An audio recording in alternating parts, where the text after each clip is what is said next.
It's time to finalize our thoughts on NFL Week 7 and move on to NFL Week 8. Lots of stuff still to cover that we didn't fully cover on the Week 7 recap show here that came out on Monday, Shawn, but lots of other things then to filter in throughout it. We will be talking about your piece that was up, your recap piece that comes out each and every Monday up on RotoViz.com. We'll be picking out some of the key areas that in the first game we discuss about today. It is the Cleveland Browns, the Baltimore Ravens. Shawn, you mentioned in this that the Baltimore Ravens decided to unlock the Kyle Pitts game plan in this one, where we see that Mark Andrews has a very, very quiet day. Nothing really happening there. Does more as a rusher than he does as a receiver. That goes to show you how things played out there. But is this now forever known as the Kyle Pitts game plan? Well, it almost seems like it has to be, doesn't it? You have Marcus Mariota completing 8 passes this week. Lamar Jackson completing 9. The Baltimore Ravens looked at what's happened to them earlier in the season and said, the way that we can stop blowing these big leads late in games is to simply not have big leads. We can let a team like the Cleveland Browns, so it's very overmatched from a talent and quarterback perspective compared to us, we can just let them stay in the game here. Obviously, a lot of running plays. This is probably a one-off. And how many is a lot, Shawn? At what point do you say a lot? Is it under over 43? And when you get to 44 running plays, it becomes a lot? Or where do we get into the range of a lot of running plays when you have 16 pass attempts? Well, it's only the 68 rushing attempts here combined in this game, Shawn. And when you're almost doubling the Cleveland Browns, so you have the Baltimore Ravens with 44 rush attempts, and they do get 160 yards. So we'll say that to them. But we do have the Cleveland Browns, who are usually very run heavy, just 24 for them, 113 yards and 2 touchdowns. So I think the effective side of that is probably the Cleveland Browns, but Baltimore do eke out the win here in a very heavy run dosage. It was crazy, right? And the two kind of main guys for Baltimore were pretty ineffective. Now, Gus Edwards comes back. He has the 66 rushing yards. He has the 2 touchdowns. Other than that, he looked bad. And one of those touchdowns is a 4th and inches, obviously at the goal line, where Rashad Bateman is tackled on the previous play. If you've been excited about Bateman's return, and then he goes 4 for 42, that's going to also cause some disappointment along with the Mark Andrews line. He looked good in this game. He gets deep down the field for an early catch. He makes that play down by the goal, doesn't quite get in. He does catch 4 of his 5. I think when you consider the environment and what he's coming back from, that has to be encouraging. A little bit of this is obviously due to the fact that Bateman has missed some games and that Mark Andrews couldn't practice much this week because of a nagging knee injury. You're not just going to see this every game, but you're going to see it more, or at least a milder version of it, more than I think most fantasy managers would prefer. So you get the 16 for 66 for Gus Edwards. You have Kenyon Drake just crashing back down to earth, which isn't surprising. Kenyon Drake has not been a good back for quite a long time. The kind of breakout game in week 6, one of those games where if you don't have running back depth, you've got to chase it in waivers. There's just no other way around that. But the expectation is that that's obviously going to be his best game of the season. The interesting thing here was that the back who looked the best was Justice Hill. We say that being somewhat biased in his direction. He was the guy who demonstrated vision. He was the guy who demonstrated burst. Unfortunately, as the Ravens are about to run out the clock, he also fumbles. And again, when you feel kind of snake bitten as a team and you've blown these games late, and then you have a 3-back rotation and one of them makes the play to potentially blow the game, we'll just have to see how that manifests going forward. Is he going to get benched? What's the situation there? Outside of J.K. Dobbins, who obviously now on IR has the cleanup knee operation. I mean, Hill is the guy who gives them a little bit, but if they don't feel like they can count on him, it makes for a pretty gross situation here. Now, you talk about the 44 rush attempts. 10 of those are Lamar Jackson. Some of those are design plays that work very, very well. The part that you do get from the Ravens in this game is an ability to pick up these short yardage situations either on 3rd down or when they're stopped, which they were. Then on 4th down, I mean, Lamar Jackson just gives you that ultimate weapon to where it's going to be very difficult to stop the team completely when they go about it like this. It's just going to keep a lesser opponent in the game.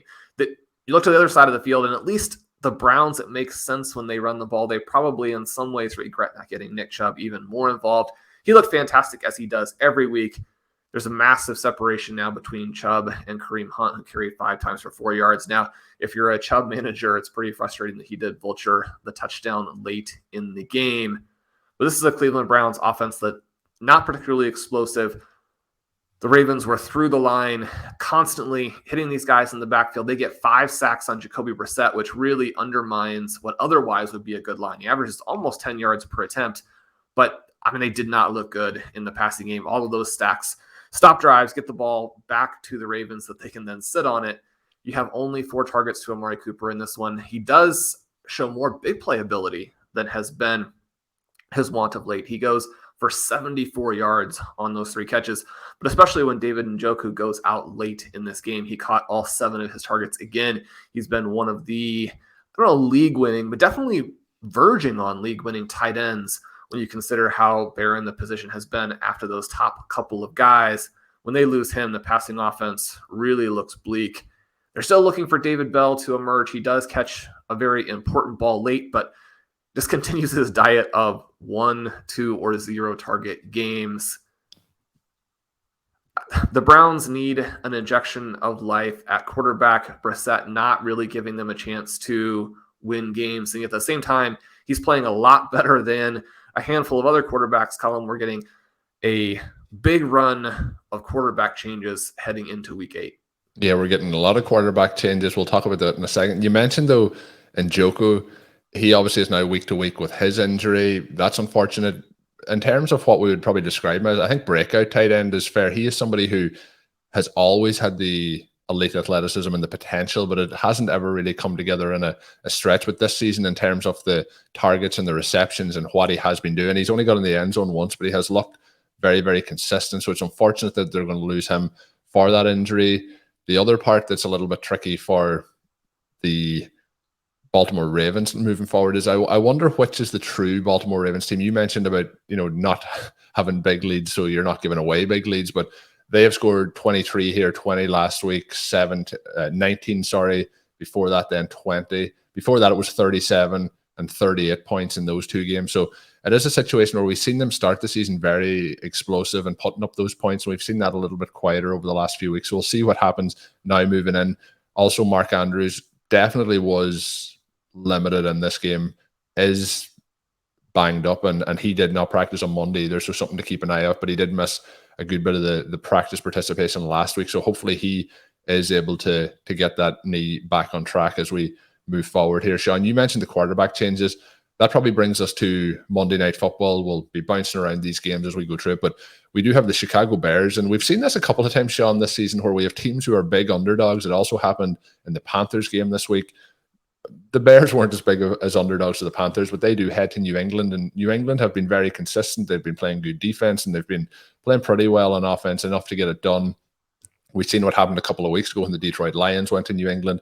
But in this game, the Chicago Bears went 33-14 and looked pretty comfortable doing it. Kind of second half, they shut the Patriots out and looked pretty good. The interesting note in this one is Bailey Zappe does come in. He goes 14-22, but he starts off really hot, leads the Patriots to 2 touchdown drives. One that he tosses the ball, a really good catch there by Myers, who kind of falls before the line, but makes a heads-up play to bounce over. And that was a good adjustment on his behalf there. But he does then throw the 2 interceptions, which I don't know. The air came out of that balloon, Shawn, pretty quick. I don't know if we'll see Mac Jones back this week, but he came back from his injury, starts the game, gets pulled after 6 passes and 1 interception. Justin Fields, I thought, looked pretty good. A lot more scrambling. This does have a rushing touchdown as well. Rushes for 82 yards and 14 attempts.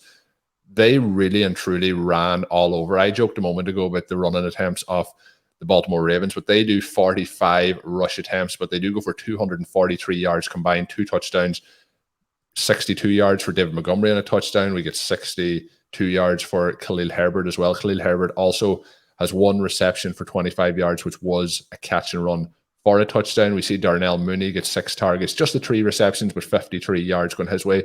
They are starting to, I don't know if it's enough to get excited about, but the Bears are starting to show some life on offense. After those opening 3 weeks, it looked like, everything was just done and never going to be fixed. The big bright spot here, I guess, for New England is Ramondre Stevenson, who has 8 receptions on 8 targets, 59 yards from that. He also has 11 rush attempts, 39 yards, and 1 touchdown. So the quarterback changes with New England. We have quarterback change in Washington. We'll see what happens when Carson Wentz comes back. PJ Walker starting for the Panthers. We have a situation where Matt Ryan, who, Shawn, you have very much been right on Matt Ryan. We will say that. Last season, it was Matt Ryan versus Ryan Fitzpatrick. I was on the Matt Ryan side, but you have been very much on board over the last 8 months anyway that Matt Ryan's arm is toast, and the Colts seem to have finally come to that conclusion, and they have changed the quarterback. So lots of quarterback changes around the NFL at the moment, but what's in the future here for the Patriots quarterbacks? And then what did you feel about Justin Fields in this Monday night performance? Yeah, the Patriots quarterback situation is tricky, I think, and not just for fantasy managers. Have Bailey Zappe on a number of teams. It's fun to have him have Mac Jones on a number of teams. I'm still a pretty big believer there. He was probably the most impressive of the rookie quarterbacks last year. Now, that's in part because none of them were stars in the making by any stretch, at least the guys who got to play more like Trevor Lawrence and Justin Fields. They struggled. Mac Jones was relatively successful. But with all the changes going into this season, then he gets saddled with the early starts. Bailey Zappe comes in, plays against some soft opponents, looks good. I think that both of these guys have a future at the NFL level. I think the Patriots also believe that. It sounds like their game plan coming into the night was to play both guys, which, that immediately raises some eyebrows. I think it injects some uncertainty into the game. It potentially sends you down this path where if your defense also struggles, which is the real surprise, I'm sure, for them, struggling on defense to contain Justin Fields and Khalil Herbert, that now suddenly you're in a position to lose a game that at the end of the season, you're going to really feel like you needed to have won. If the Patriots are going to accomplish their objectives, you got to get to 4-3 here, not fall to 3-4. It also sounds like they plan to put Mac Jones back in the game in the second half, continue to kind of rotate a little bit, but then once the score and the situation got to that point, they didn't want to risk him with the injury. Again, we don't know really if that's the case. We don't know if they were encouraged by how Zappe looked at the beginning and felt like, even though he then subsequently made some mistakes, that he gave them the best chance to be explosive and come back in this game. It's also interesting just how quickly things can change from a fantasy perspective. I'm not tending to have my email open and be kind of sifting through that as the game is on, but I did get a very good dynasty trade offer for Zappe during the game. And by the time the game had ended, it was already withdrawn. So that gives you a sense of just the changing fortunes. Yeah, at the quarterback position here. You look on the other side of the ball, and Justin Fields was fantastic. He does get sacked 4 more times, but carries 14 times for 82 yards and a touchdown. Just looks unbelievably fast. And we just don't see this outside of a guy like, I think, Michael Vick is who Ben likes to compare him to. There are similarities to Lamar Jackson. I think you could argue that Justin Fields looks even faster, probably doesn't have the same intuitiveness. They don't run exactly the same way, but both long-limbed fellows who, when they get out there on the edge, can break it for a long, long, long run. His carries, unlike what we saw from Lamar Jackson, a little bit more of the scramble dynamic for the most part. Now, of those 14 carries, there's a mix between design runs and scramble for the big play. But his ability to make decisions a little bit faster, again, those sacks underline that he's still having a little bit of trouble with decision-making, and just that when you play a good defense like this, the Bears can't necessarily protect him and hold up for a whole game. But he looked good. Both running backs continue to look good. Herbert, more explosive. Montgomery does get the touchdown. Both of those guys can get pretty involved in the receiving game, even though only 2 targets to Herbert in this one. Mooney again looked good, and we'd like to see more from Colm. We got a reception from former Patriot N'Keal Harry. like to celebrate it anytime N'Keal Harry gets an NFL catch. This was a fun game. I thought of you game. once I seen that reception. I'm like, I'm sure Shawn has a smile at this moment in time. Yeah, there we go. Tyquan Thornton falls back down to earth. A little bit disappointing there. 5 targets, only the 1 reception. You mentioned the Jacoby Myers touchdown. He came into the game with some fantastic peripherals, only gets the 2 targets in this one. But again, illustrated why I think he's one of the best stories from 2022 as he continues to build on his breakout. The catch, first in and of itself, spectacular, and then the presence of mind to leap forward. It was cool that he actually did get his knees up off the ground. Sometimes you see that play from the receivers and they're barely tagged too early, or the officials miss the play, and then there's all this question of, do we challenge the situation we seem to run into with the Bengals every week? But a fantastic touchdown there. In its own way, I think this game had some encouraging elements for both teams. I think the Patriots and the Bears actually both going to be above average squads in the second half of the season. You just hope that Justin Fields and the Bears can build on this one. And Shawn, it's going to be rapid fire time here. We're going to go through some games. I'm just going to get your thoughts on some of the star performances, or maybe some of the areas that we're concerned about based on how games worked out this past weekend. We touched on Josh Jacobs last week. He continues to be phenomenal. I didn't see this coming, and I think that's the tagline I've used each and every time. He goes 20 for 143 and 3 touchdowns in a game where they win 38-20 against the Houston Texans. For me, he's one of the biggest surprises off this season so far. What's your thoughts on Josh Jacobs at this particular point? We also have a bounce back from Devontae Adams, 8 for 95, but the big question I have for you is Josh Jacobs, and I don't know, you can't acquire him, I don't think, because he's doing too good, but I didn't see this coming. Well, I mean, Josh Jacobs is a good player. He finished last season extremely well. The question with him was always going to be, what's his status with the new staff? They definitely had wanted to get some of these other guys that they brought in, and they drafted some time, and it seemed like they wanted to make that transition. It's nice to see that, unlike in some of these other situations, that the coaching staff was willing to watch him and say, look, maybe we got our original evaluation wrong, and now we want to give a guy a chance who's a very good player. There's no reason to force this move to somebody else. Now, he also benefits in this game from playing the Houston Texans, who are an absolute train wreck. And so you do need to slaughter that particular defense. You look at Jacobs, and he has the 3rd worst schedule in the fantasy playoffs. So I think he's a pretty good player to sell. The problem is that even with how good he's been this year, and he's been one of the absolute best, I think that the disappointment that people are still kind of feeling from his first several years and the name there, maybe that name tag just makes it more difficult to get what you probably should. We talk about selling because of schedule. When you sell because of schedule, it's still important to get a very, very good package. You're not just going to give a guy away because maybe he's got to face some good teams in the fantasy playoffs.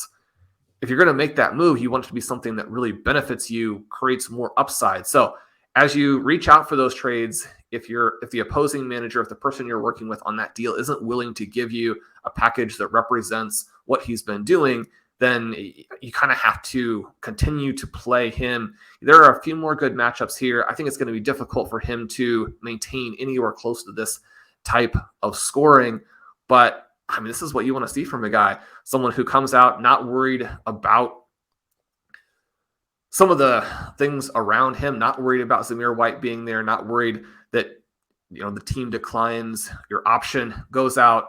He's earning himself.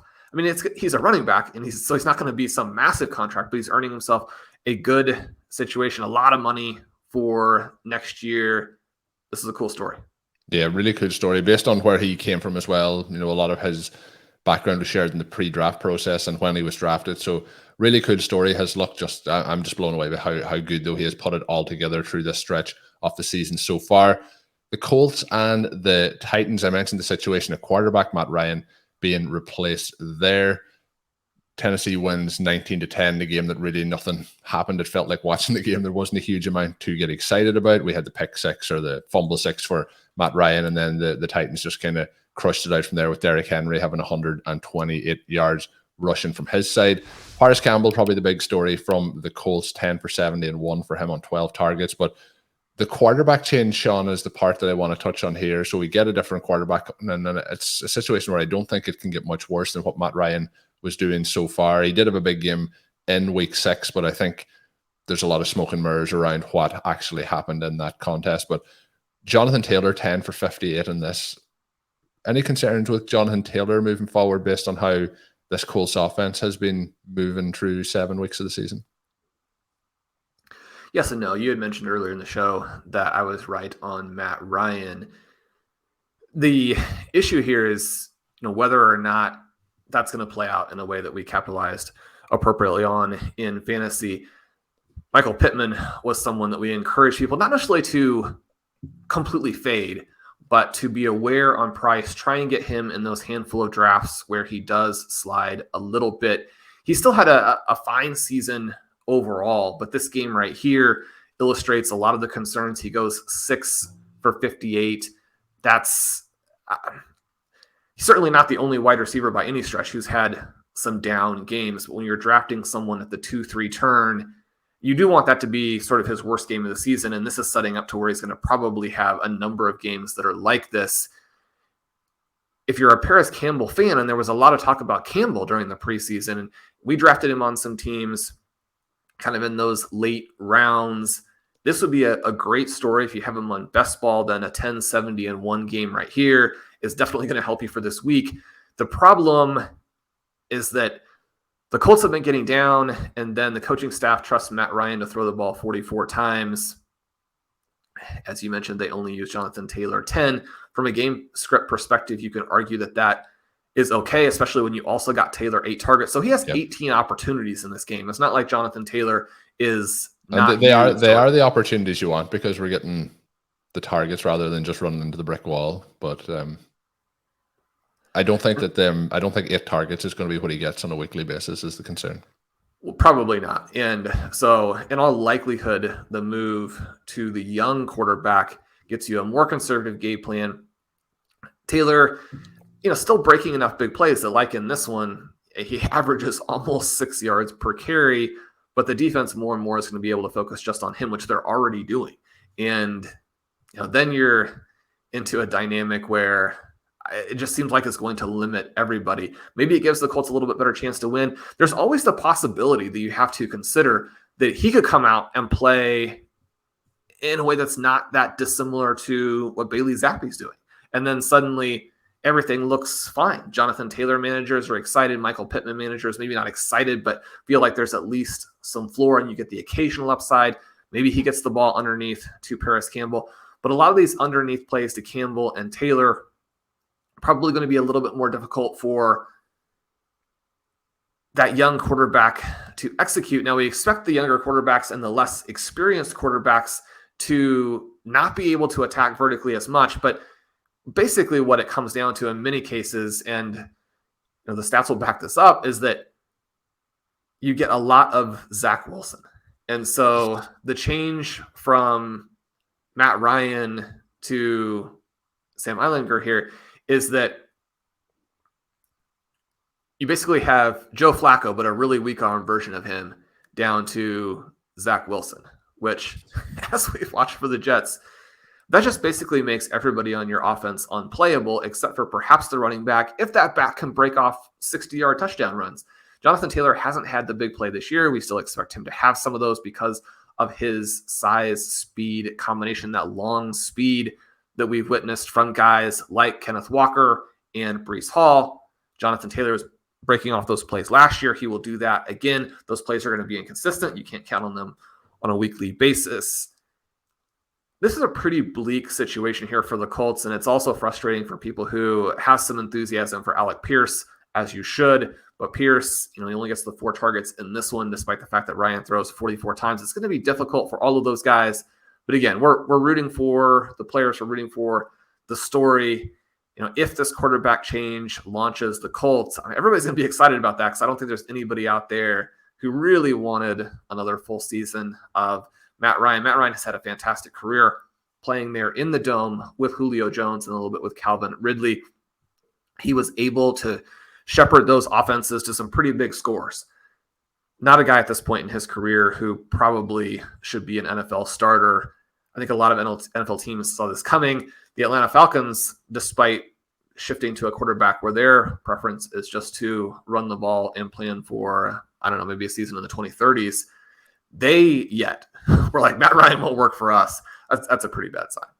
The 2030s, that's the first time I've heard 2030 actually referenced in anything. So that's, I'll start to think more about the future, Shawn, as you go a decade in advance to see where Matt Ryan ends up. But the Colts have really mismanaged. Obviously, they couldn't really plan, I don't think, for Andrew Luck retiring. But since that, it has been a lot of money to a lot of quarterbacks who have moved on very quickly. We had obviously Jacoby Brissett, who we talked about earlier, was there. Then we had Phillip Rivers. Then they get Carson Wentz. They move Carson Wentz. They get Matt Ryan. We're 7 games into the season. We're moving on from Matt Ryan. It just seems to be a little bit of a mess. And that shows trying to replace, a franchise quarterback is a very difficult path to follow. Shawn, a franchise quarterback who really struggled this week, we're not talking about Aaron Rodgers, we're talking about Tom Brady this time. The Tampa Bay Buccaneers just put up the 3 points against the Carolina Panthers. They put up 21. PJ Walker gets the win.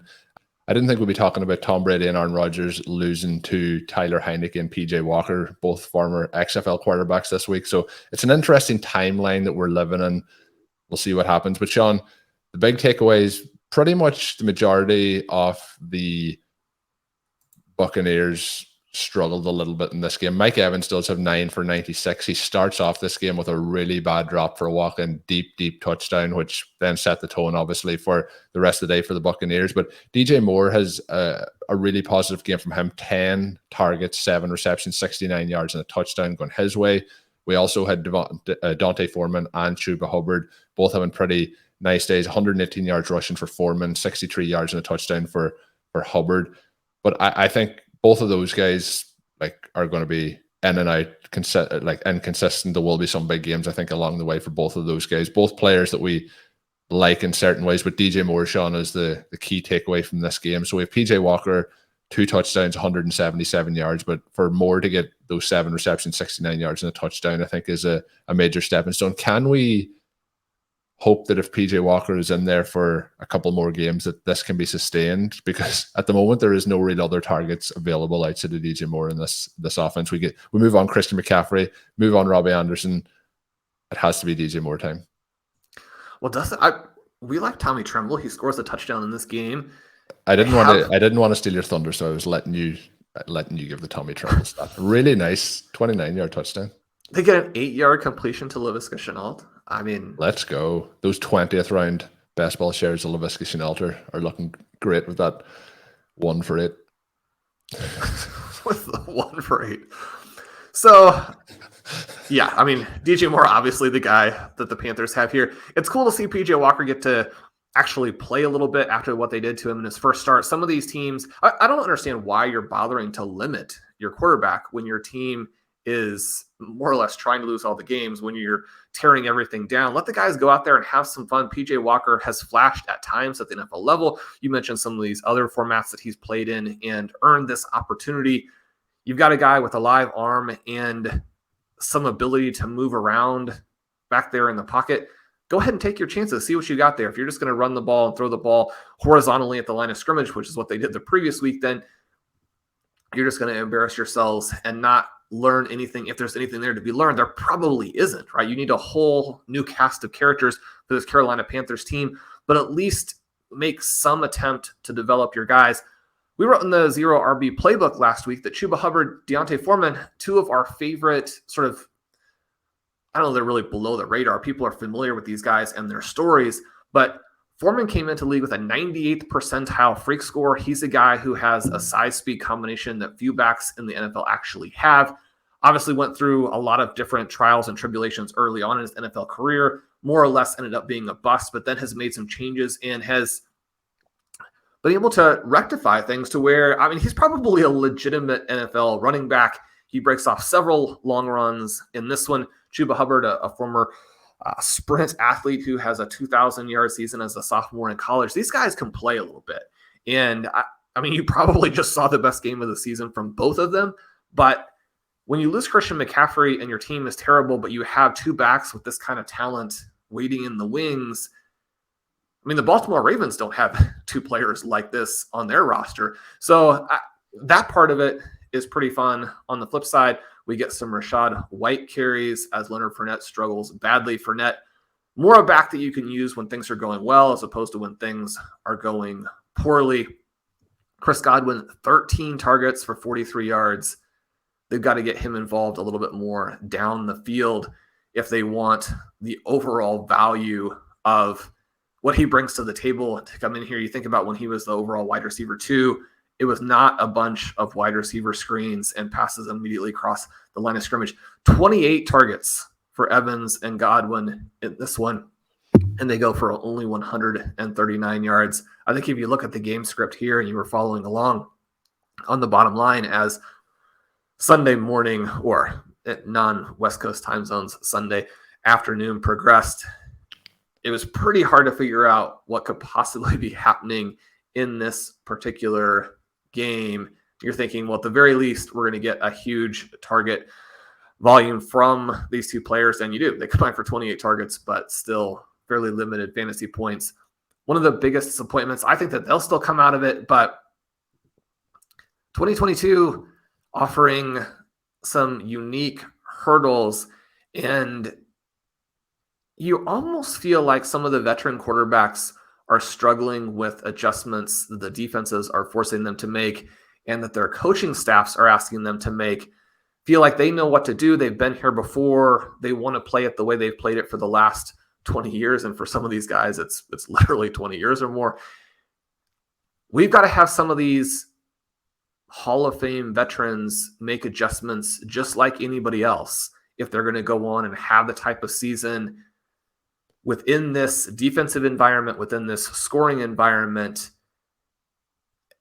You've got to make changes if you want to succeed. We've watched now how the Bills and the Chiefs had those struggles in the middle of 2021 and are back to lighting the world on fire. It's easy to say, I mean, most teams don't have those quarterbacks and don't have that much talent, but especially when you watch the Chiefs this last week against the San Francisco 49ers, it's not necessarily the talent they have outside of Patrick Mahomes that's getting the job done. It's game plan and then Mahomes' willingness and ability to execute that as opposed to fighting back on everything and trying to do it his way.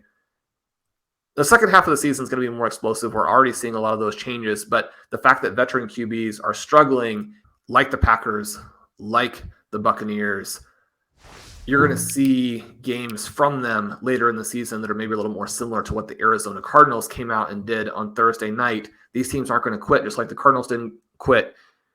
Maybe they won't have too many 42-point games, but obviously that was backed up by a couple of pick sixes. But you're going to see these teams go out and score some points. The second half of the season is going to be a lot of fun. Yeah, hopefully we get more points over the second half. We have seen the points deduction. We've talked about that in a few different episodes here. Not deduction, but reduction, I guess, and overall scoring. One other note, Shawn, just on the Buccaneers, Cade Auden, who was drafted this year in the 4th round, is not somebody who I was crazy excited about coming in, but he is starting to get used more and more and is becoming the main tight end on that roster. And we've seen Cameron Brate be out for a little bit. So maybe somebody to try and get on to some rosters as a stash. The final game, Shawn, we're going to touch on is the Miami Dolphins against the Pittsburgh Steelers. That was 16-10. No points at all in the second half. Exactly what you want to watch when you're waiting, for Sunday Night Football. So the big takeaway, Shawn, in this game, there's only one player that I think that there's a couple players Shawn want to talk about, but Raheem Mostert dominated. He gets 20 touches here, 16 for 79. Also gets 30 yards through the air on 4 receptions and a touchdown. We've talked about him taking over the backfield, getting more carries. This backfield is now 100% Raheem Mostert's moving forward. Well, I don't know if it's going to be 100%. We have the 16-7 split in this one. He looks good. It's going to be 100%, Shawn. It's the only option. I mean, Chase Edmonds struggles. In addition to only averaging 2.4 yards per attempt, he also fails to catch either of his targets, one of which is a pretty bad drop. If Mostert's going to get some games here where you go with 5 targets, 4 receptions, I mean, this actually ties his career high in receptions. He did have a game back in 2020 where he cut 4 passes for 90-plus yards. But with the game-breaking ability, any of those plays could be the one that really help you. Obviously, Even if you take the touchdown away, it's 7 points in the receiving game. You add that on to what he's likely to do as a runner many weeks, not all weeks, then you've got yourself a very solid middle of the road RB2. He's going to have a handful of RB1 games if he can stay healthy. You want to say, especially in an offense that's explosive, but the second half was extremely depressing after they came out and looked like they might put up 40, right? They looked so good in that first quarter where they score the 13 points. Things really melt down from there. Colm, this was a nice one to see, especially after the Breece Hall injury. We talk a lot and drafted a lot of underdog teams in the offseason. In terms of my personal exposures, the 3 highest running backs were Breece Hall, Benjamin, Raheem Mostert. You get the 2 big games from Benjamin and Mostert. Maybe that can help us deal a little bit with the Breece Hall injury there. Connor O'Driscoll putting out really cool Battle Royale content every week. That's the Underdog, one of the Underdog weekly drafts. Make sure you check those out and use the coupon code RotoViz to get a 100% deposit match. Don't seem like a good time to throw that in since we were talking a little bit Underdog exposure. It's tough to lose all of those Hall shares. I am pretty excited about a lot of the rest of the players. Jalen Waddle, 4 for 88. He looked explosive. But when you see all of those targets from Tyreek Hill, 13, only catches 7, but goes for 72 yards. Tyreek Hill right there in the mix with Cooper Kupp, Stephon Diggs, Justin Jefferson, Jamar Chase to finish as the overall wide receiver 1 this year, especially if he can stay healthy. He's had a lot of little nicks at the beginning. On the Steelers side, Pat Freiermuth continues to emerge as probably the next guy. We talked earlier in the show about Mark Andrews. Freiermuth really the opposite side of the spectrum from a 1-week perspective. Surprisingly, got some trades that were fairly balanced with Freiermuth and Andrews over the past week.